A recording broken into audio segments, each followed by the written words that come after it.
I am a 25 years old male on a lakeside property that was legally and officially given to me by my parents. I have been living here for 6 years and have some great neighbors along with some not so great ones.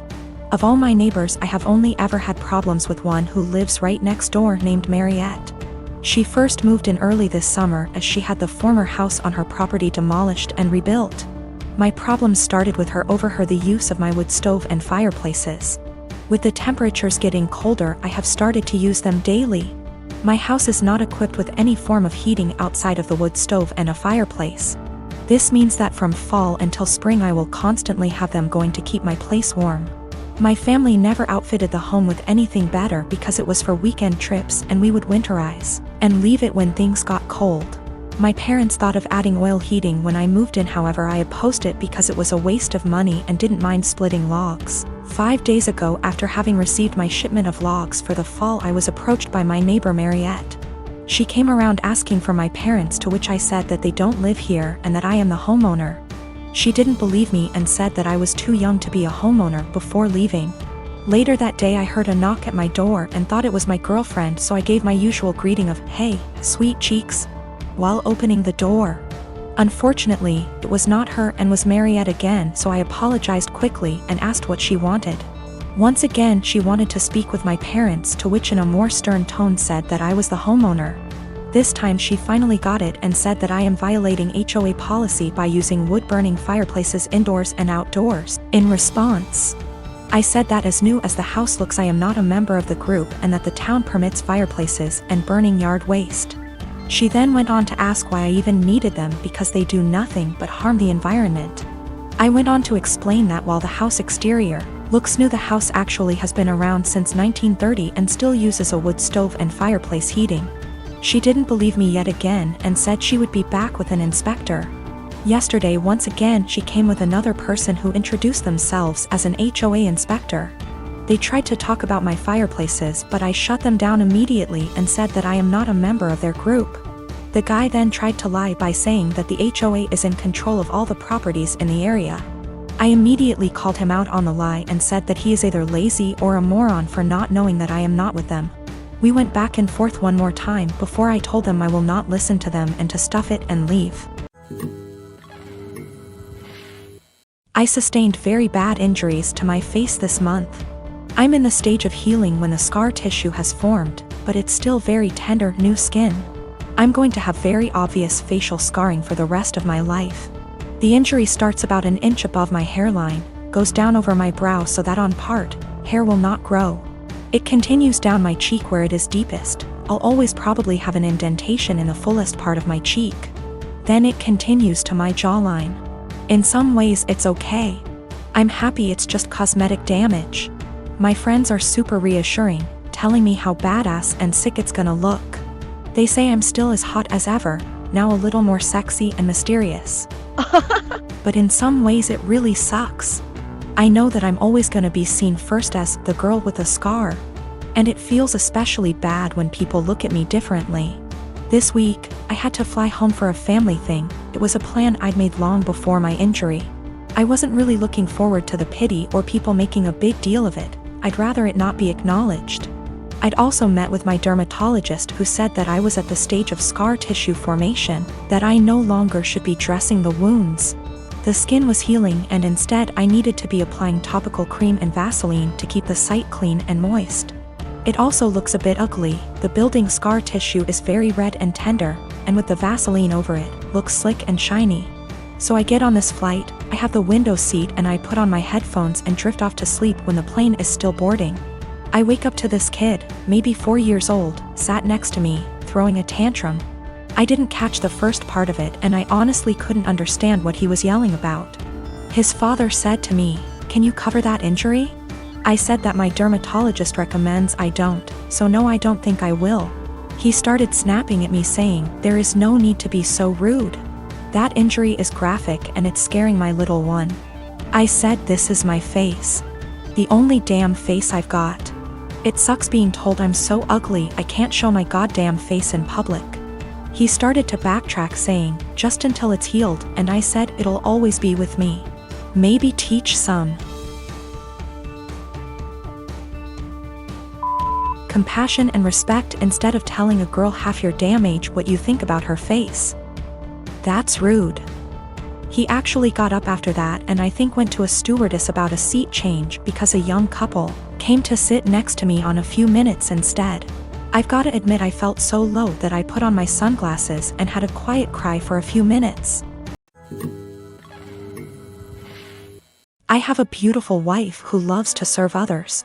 We bought a home down the street from my family. I have a sweet sister who likes to crash at our house with her friends. My wife normally is pretty easygoing until recently. My sister's friends have been leaving messes, mostly towels on the floor after using our pool. My wife got upset picking up after them every day. I have asked my sister to make sure the house is clean after they leave and it has been better.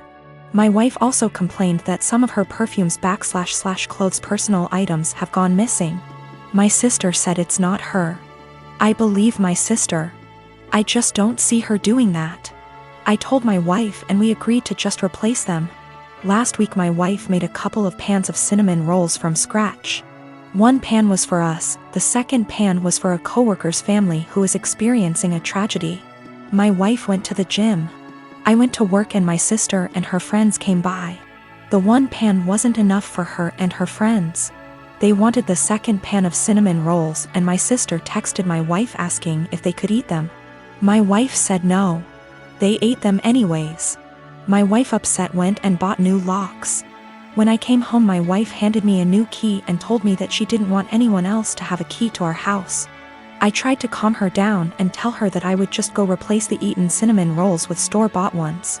My wife decided this was her hill to die on and said no, my sister lost the privilege to come when we are not home. Replacing stolen items wasn't good enough anymore.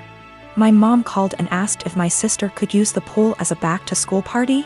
I was under the impression my mom would be there. I said yes, my mom was at work and our schedules clashed. The easiest solution was for me to change the locks back so they could come into the house. My mom didn't come with my sister. When my wife got home after the party, it was a mess. She sent me photos. She called me the A for changing the locks without talking to her about it. Keep in mind she did too, then told me I broke her trust. She wasn't safe in her home because she keeps getting robbed and I refused to put an end to it. I did talk to my sister. Then my wife let me know she was staying with a friend for a while. Am I the A here?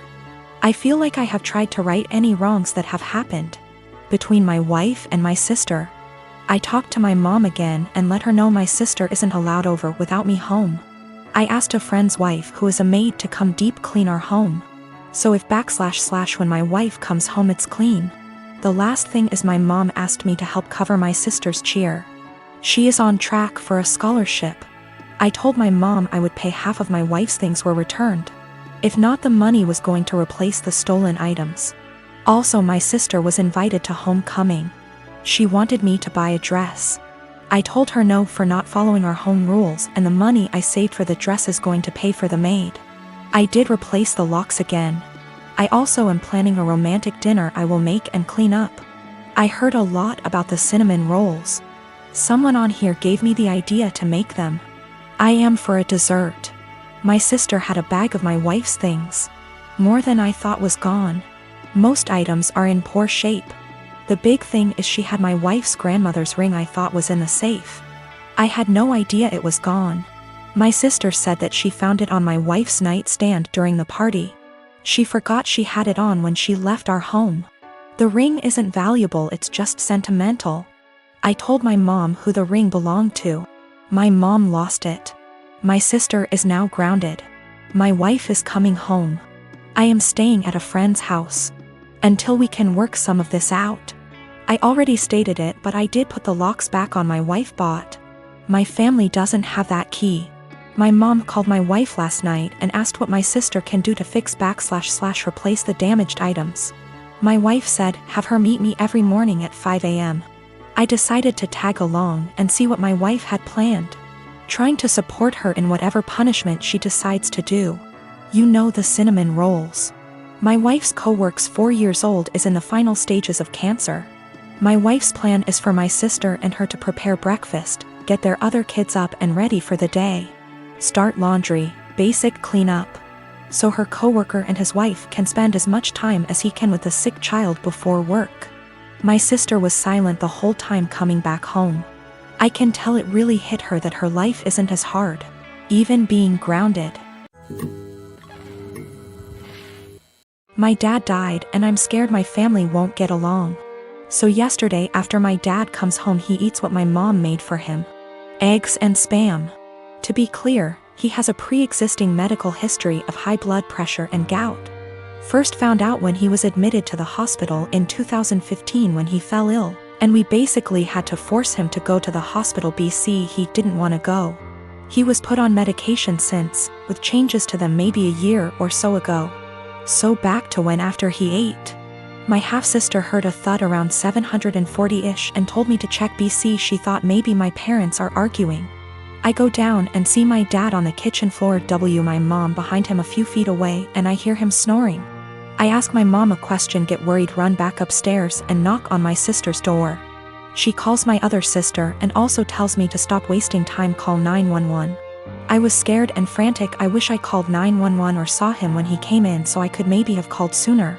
They get frantic too and we all start yelling at each other, and I try to maintain order also as I'm talking to 911 person. At some point in all of this my brother-in-law yells for help and I help him turn my dad onto his side. BC, he said he could choke on his saliva. My dad stops snoring and we start panicking. The EMS tells us how to perform CPR, but my sisters keep yelling, and so I try to get them working together. They finally start working on it. One is doing compression and the other giving him air and sometimes rotating. Fire department and ambulance gets here and they start doing the same thing but also have defibrillators, and honestly, I'm just in shock still. It was maybe 8:03 p.m. when they came or so, I don't remember, it's all a blur. I checked my phone for timestamp, but I called twice so I forgot when original call was placed. They called it at 8:50 p.m. and I just began to lose it. My aunt comes and my sister is trying to call my dad's work to let his bosses know. We talk about how we want my dad's arrangements and agree on cremation. BC, we don't have the money for anything else, but also my sister wants the remains.